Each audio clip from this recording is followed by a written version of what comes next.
It was at the height of Gabe Kaplan's first taste of real stardom. At that point, he wasn't known for anything else. As he jokingly put it, people would ask, "Hey, remember me?" And the answer was often, "No." But sometimes disappearing for a while has a funny way of bringing you right back where you started.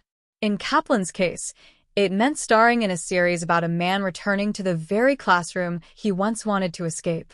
When Welcome Back, Kotter premiered on ABC in September 1975, it looked like a simple sitcom with a familiar premise. Gabe Kotter returned to his old Brooklyn high school as a teacher, taking charge of the same remedial class where he had once been a struggling student himself. Gabe Kaplan played the optimistic teacher who volunteered for the class no one else wanted. John Travolta played the charismatic Vinnie Barbarino, whose confidence far exceeded his grades.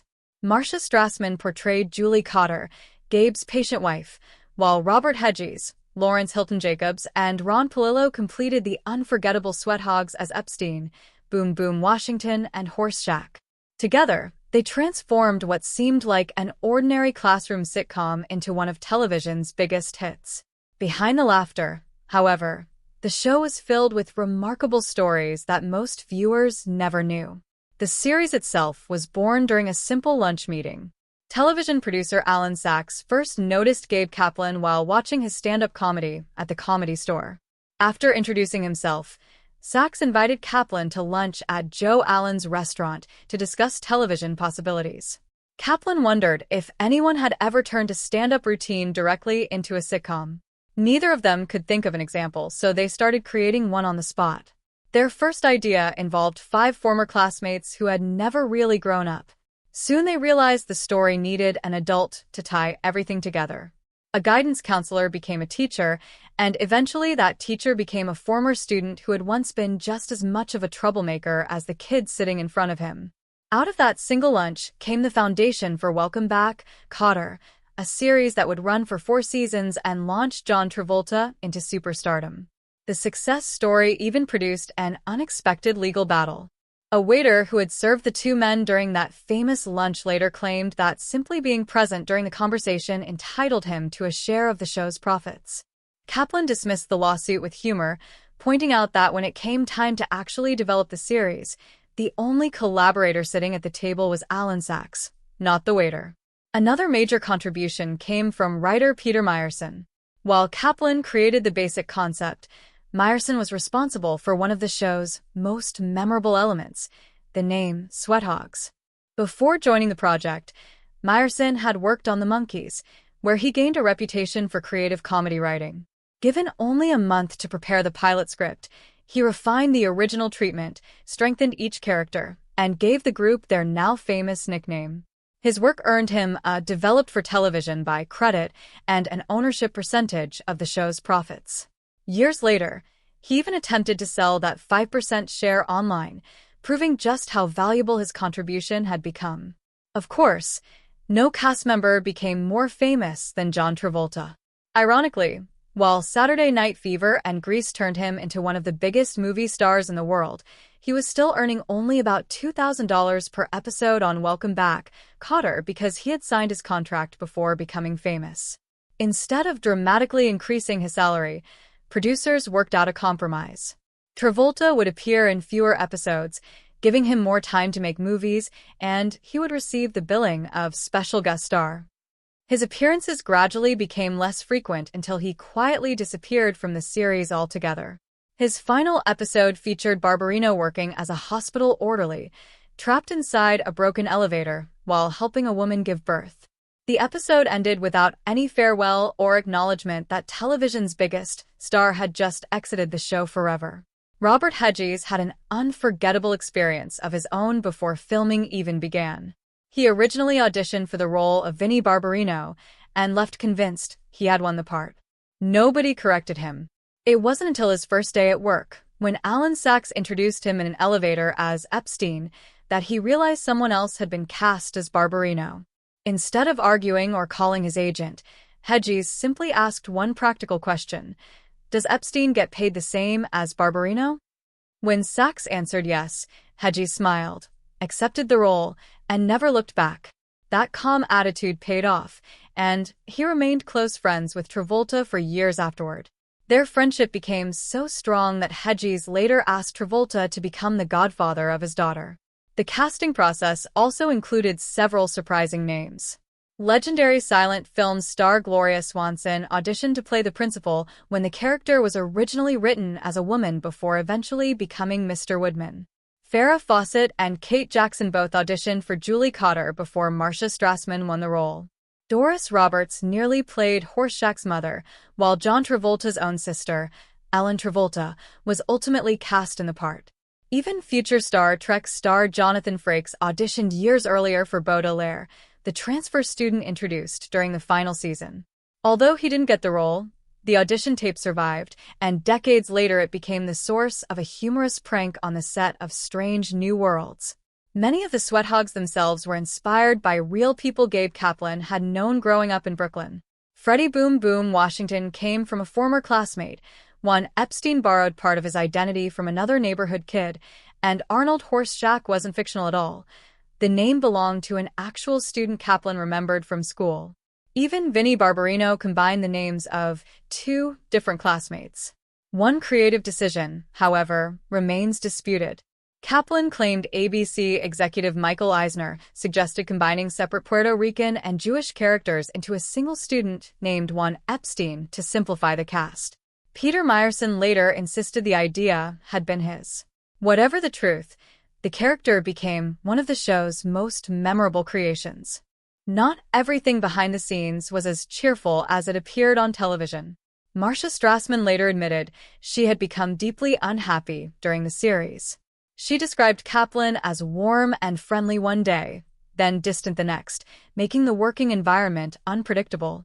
She also felt trapped by a long-term contract that prevented her from accepting film roles, while her character often had little to do besides asking Gabe about his day. After openly discussing her frustrations in a magazine interview, rumors spread that she and Kaplan hated each other. Years later, both discovered those stories had been exaggerated by people repeating false information to each side. Ironically, Kaplan had been fighting behind the scenes to give Julie more meaningful storylines. Their long silence finally ended years after the show, when they unexpectedly met again, while picking up their children from the same school. Another surprising twist involved executive producer James Cormack. Before joining the project, he reportedly dismissed the concept as one of the worst television ideas he had ever heard.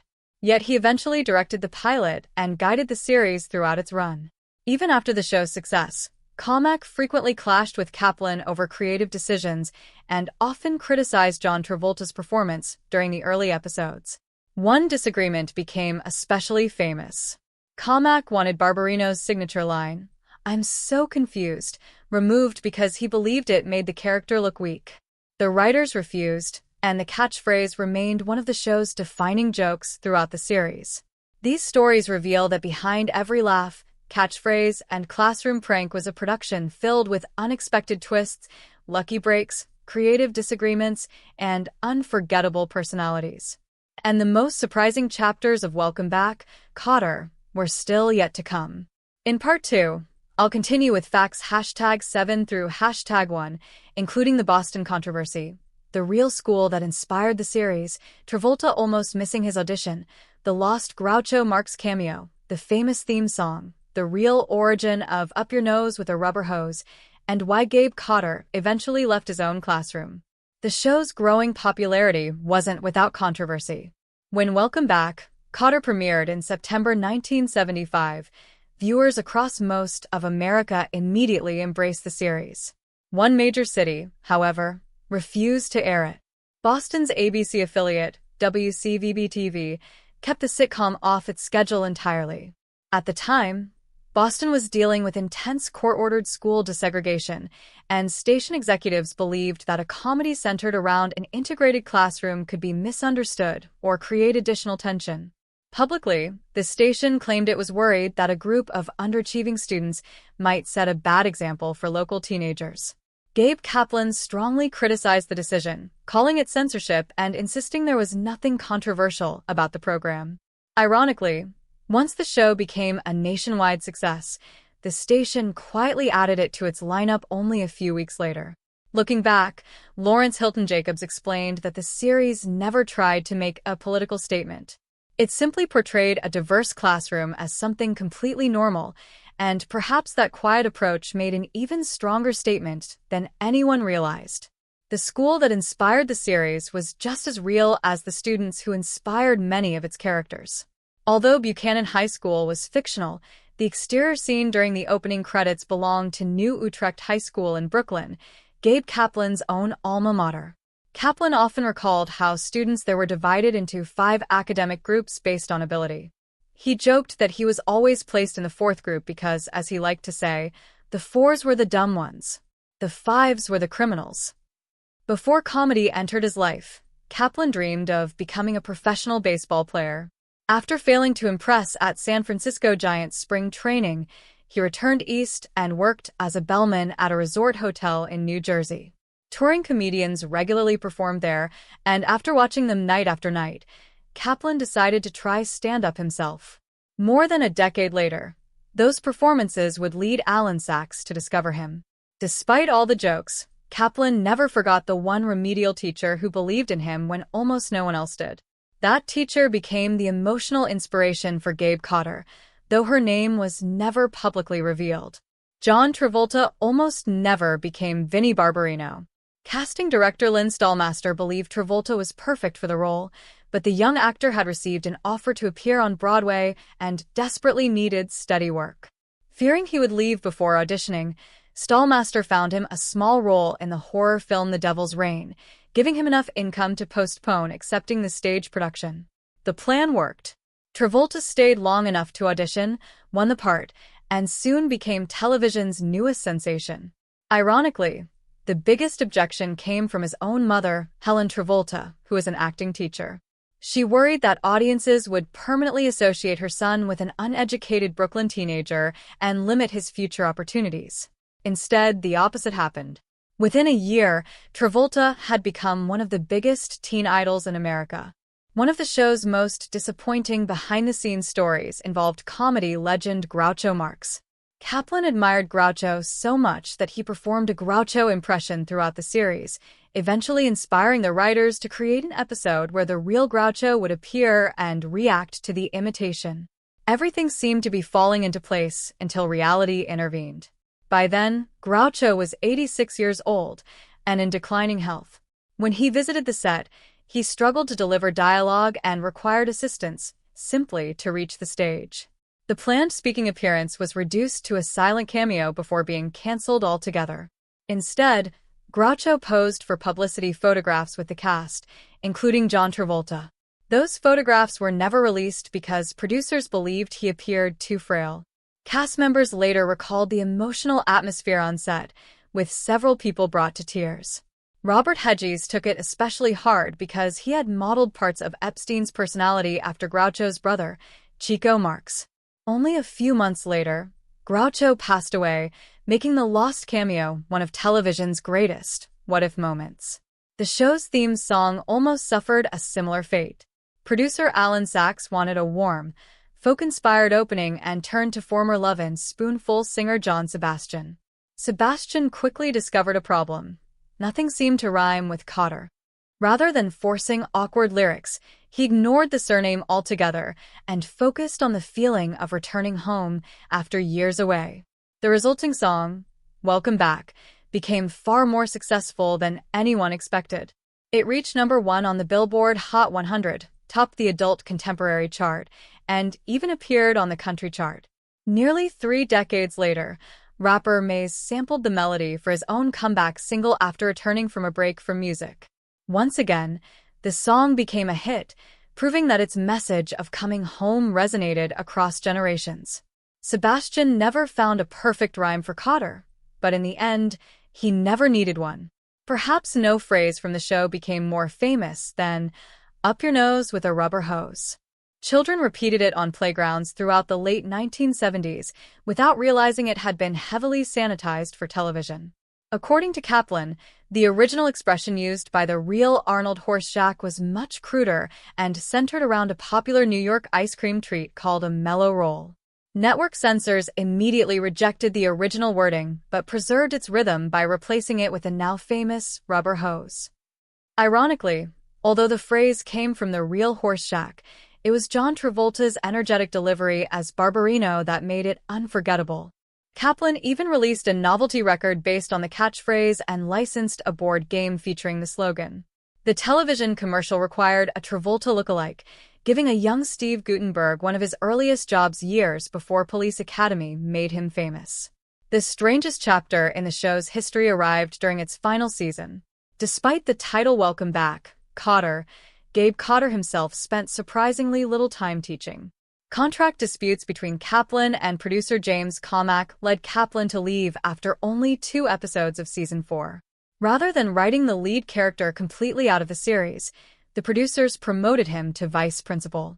Mr. Woodman became principal, Julie Kotter became the school secretary, and many stories shifted away from the classroom into hallways and administrative offices. Kaplan believed there was a better solution. He suggested graduating the Sweathogs and following them into junior college, allowing both the characters and the audience to grow together. By then, several cast members were already well into their 20s, making their roles as high school students increasingly difficult to believe. Producers rejected the idea, hoping to preserve the original formula. Instead, they introduced a new student, Baudelaire, while replacing much of the writing staff responsible for the show's youthful energy. Although Welcome Back, Kotter remained on the air until June 1979, many fans felt the magic had begun to fade. Even so, the series left behind a remarkable legacy. It introduced the world to John Travolta, turned unforgettable catchphrases into pop culture history, produced a chart-topping theme song, and celebrated teachers who believed in students everyone else had written off. Behind every episode were unexpected lawsuits, casting surprises, creative disagreements, lost opportunities, and lifelong friendships that audiences never saw. More than 50 years later, Welcome Back, Kotter is remembered not simply because it made people laugh, but because it proved that sometimes the people who struggle the most are the very ones capable of inspiring everyone around them. Those are the 15 fascinating facts behind Welcome Back, Kotter. Some are funny, some are surprising, and others reveal just how close television history came to unfolding very differently. Whether it was the lunch that created the series, the audition that almost never happened, the cameo that was never filmed, or the classroom teacher who inspired Gabe Kotter himself, each story reminds us why the show continues to hold a special place in television history. If one of these facts surprised you the most, you're certainly not alone. And if hearing them brings back memories of the Sweathogs, Mr. Woodman, Barbarino, and that unforgettable classroom, then perhaps John Sebastian's famous song was right all along. Sometimes there's no place quite like coming back home.